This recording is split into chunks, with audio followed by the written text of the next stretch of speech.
business, and I say, fuck that. Anything you say to me, Mac Mittens can hear that shit.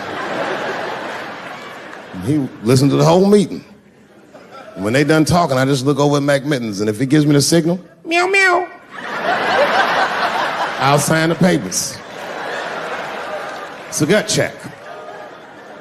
Or how about this one? Remember when it was the day after the election, and the president of Taiwan called Donald Trump to congratulate him?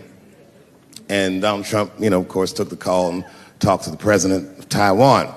Problem with that was, Taiwan doesn't have a president.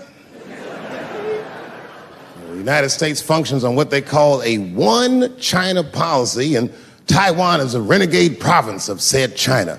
And Donald Trump didn't know that and picked up the phone and started yammering away, and the media ate his ass up. And I'm not gonna lie, I was laughing like shit. I was like, oh shit, this dumb motherfucker is in trouble.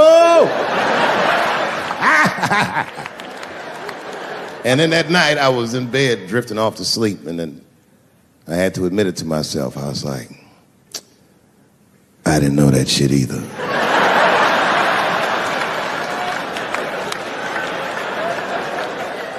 And then I realized the media got the story wrong. The story wasn't that Donald Trump took the call. The biggest story is that nobody told Donald Trump not to take the call. That's terrifying. God damn, nigga, you don't have a Mac Mittens on your team? It wasn't like they were calling the White House. They were calling the switchboard at Trump Towers, and they were getting through. Anybody. Mr. President, there's a Ricky Ticky Tabby on the phone for you? Yes, put him through. Hello, Ricky Ticky. Good to talk to you. Mr. President, there's a John Jacob Jingleheimer Smith on the phone. Oh, his name is my name, too. Put him through. Hello, John Jacob. Let's talk business. How many people in this room are not originally from the United States? My round of applause. Where are you from, bro? You right there. Iraq. You're from Iraq? Ew. I was fucking around. How long have you been here in the country? 23 years. 23 years? Are you a citizen yet? You are? Congratulations, nigga. Congratulations. Well, welcome to this great land. I'm going to give you a history lesson, because I'm sure this wasn't on your entry exam. But every naturalized American has heard something about what I'm about to tell you. Picture it's the early 50s in the United States. This 14-year-old boy goes down from Chicago to Mississippi to meet his extended family for the first time. He'd never been to Mississippi. And before he went, his mother said to him, very pointedly, she said, if a white man looks you in your eyes in Mississippi, look away. And I don't know what you know about black people from Chicago, but they're not a scared people. Legend has it, he was in front of a convenience store, hanging out with his cousins, having a good time, and a white woman walked out of the store, and he thought she was pretty, and he said, bye, baby, not realizing that he had just made a fatal mistake. 4 days later, a group of adult white men burst into this family's home and snatched a 14-year-old boy out of bed in front of his family that was powerless to stop them, and he was never seen alive again. His name was Emmett Till. They found his body maybe a few days later. It was in a creek, tied to a wheel so it would sink, horribly beaten and bloated. Hideous. And lucky for everybody in America, his mother was a fucking gangster. She was.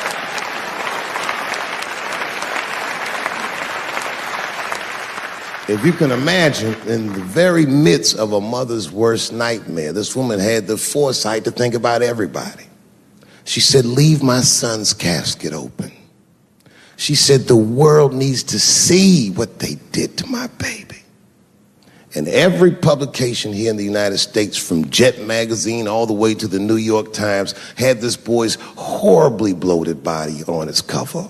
And if our civil rights movement was a car. This boy's dead body was premium gas. This was a very definitive moment in American history where every thinking and feeling person was like, ugh, we gotta do better than this. And they fought beautifully, and here we all are.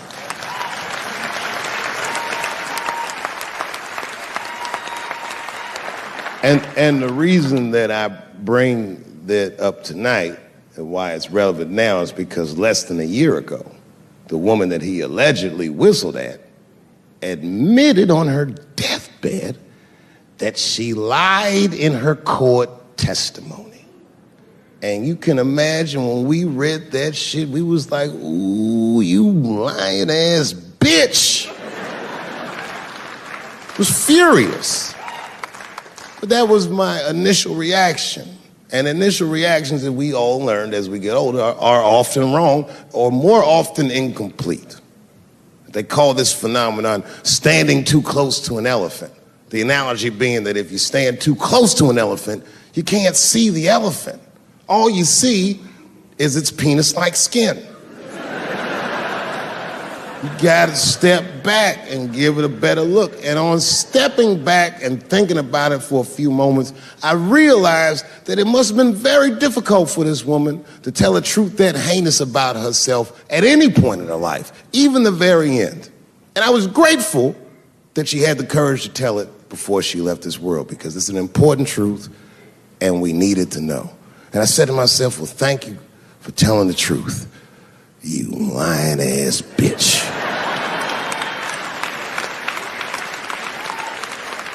And then time goes on, and then after time, you can kind of see the whole elephant.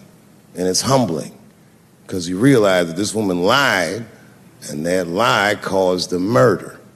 But that murder set in motion a sequence of events that made my wonderful life possible, that made this very night possible. How could this be that this lie could make the world a better place? It's maddening. And that's how I feel about this president.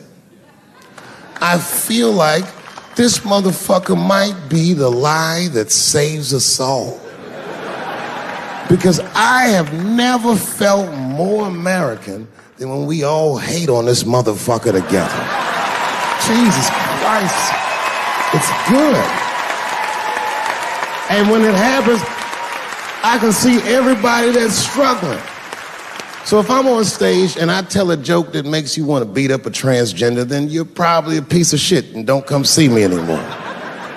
Or if you don't understand that when a football player takes a knee during the national anthem, he's actually standing up for me, then you might not want to fuck with me anymore.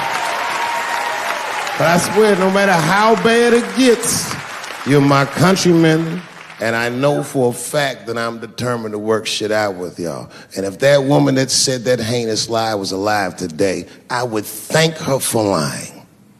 And then I would kick her in the pussy. Thank you very much, Washington, D.C. God bless you, and good night.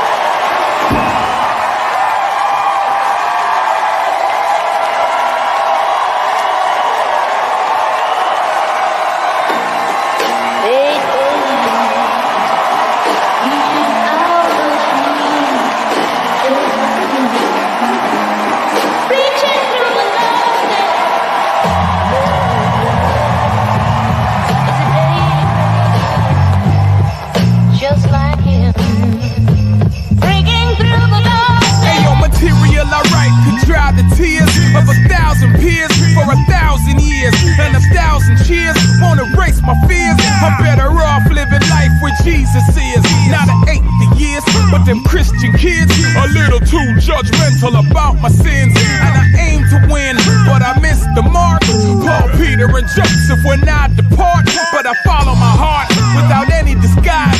Blood dripping from my behind the fake is a snake that could murder me. Life's filled with things you never heard of. Been trying to get it since niggas was reading Word Up. Struggles that I've been through make the average man curl up. Godson coming, grandma saying hurry up. Yeah. Reaching out a dream, just like me. Reaching through the darkness. warrior.